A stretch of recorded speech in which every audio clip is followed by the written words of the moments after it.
تقوی، اور تقوی کہتے ہیں حرام خواہشات سے بچنا، اللہ کے حکام کو پورا کرنا۔ تو ہم میں سے ہر شخص کی ذمہ داری ہے وہ یہ دیکھے کہ رمضان میں میرے اندر کتنا تقوی پیدا ہوا ہے۔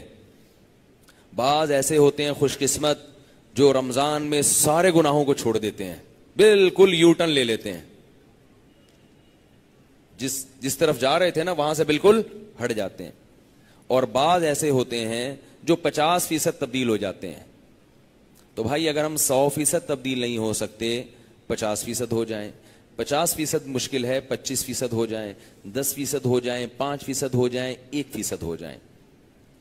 پتہ کیسے چلے گا کہ 1% تبدیلی آ گئی ہے؟ پتہ ایسے چلے گا کہ آپ اپنے گناہوں کی ایک لسٹ بنائیں جو گناہ کرتے ہیں، اور یہ دیکھیں کہ اس رمضان میں ان 100 گناہوں میں سے اگر ایک گناہ بھی چھوٹ گیا آپ کا تو 1% تبدیلی، بولو نا بھائی، آ گئی۔ اور اگر ایک بھی نہیں چھوٹا تو جیسے چلے تھے وہیں کے وہیں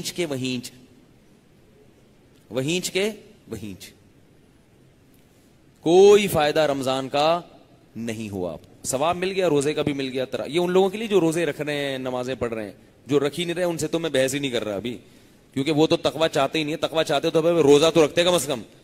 جو روزے دار ہیں ان کی زندگی سے اگر ایک گناہ بھی چھوٹ گیا تو رمضان کا بہت بڑا مقصد حاصل ہو گیا۔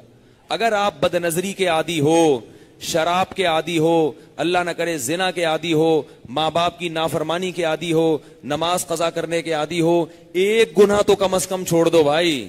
داڑھی کاٹنے کے عادی ہو، ایک گناہ تو چھوڑ دو کہ شراب سے توبہ کروں گا میں اس رمضان میں، زنا سے توبہ کروں گا میں اس رمضان میں، بد نظری سے توبہ کروں گا میں اس رمضان میں، والدین کی نافرمانی سے توبہ کروں گا اس رمضان میں۔ کچھ نہیں ہوتا، 5 وقت نماز کی پابندی اب سے شروع کر دوں گا میں۔ ایک گناہ تو چھوڑے کم از کم۔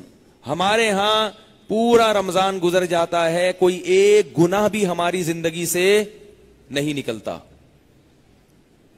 پھر تو کوئی فائدہ نہیں ہے بھائی۔ تو اللہ تو کہہ رہے ہیں کہ میں تم سے روزے رکھوا رہا ہوں تاکہ تمہارے اندر نفس کے خلاف طاقت پیدا ہو، اور آپ کے اندر وہ طاقت پیدا ہو ہی نہیں رہی۔ تو یہ پھر مزیدار بات نہیں ہوئی، یہ پھر رمضان کا مقصد حاصل نہیں ہوا۔ محمد صلی اللہ علیہ وسلم نے فرمایا بہت سے روزے دار ایسے ہیں جن کو روزے میں بھوک اور پیاس کے سوا کچھ بھی حاصل نہیں ہوتا، سوائے بس کو کولیسٹرول کم ہو جاتا ہے ان کا تھوڑا سا، باقی ویسے کے ویسے ہی۔ اور بہت سے رات کی عبادت کرنے والے، نمازیں پڑھنے والے ایسے ہیں جن کو رات میں نیند خراب کرنے کے علاوہ کچھ بھی حاصل نہیں ہوتا، بس جاگ لیے، جاگنا سیکھ لیے اور کچھ بھی حاصل نہیں ہوتا۔ کون لوگ ہیں یہ؟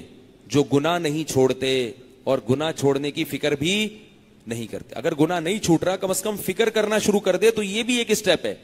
اور یاد رکھو ایک گناہ چھوڑنے سے دوسرا گناہ چھوڑنا خود بخود آسان ہو جاتا ہے۔ اللہ تعالیٰ مجھے بھی ان باتوں پر عمل کی توفیق عطا فرمائے۔ آپ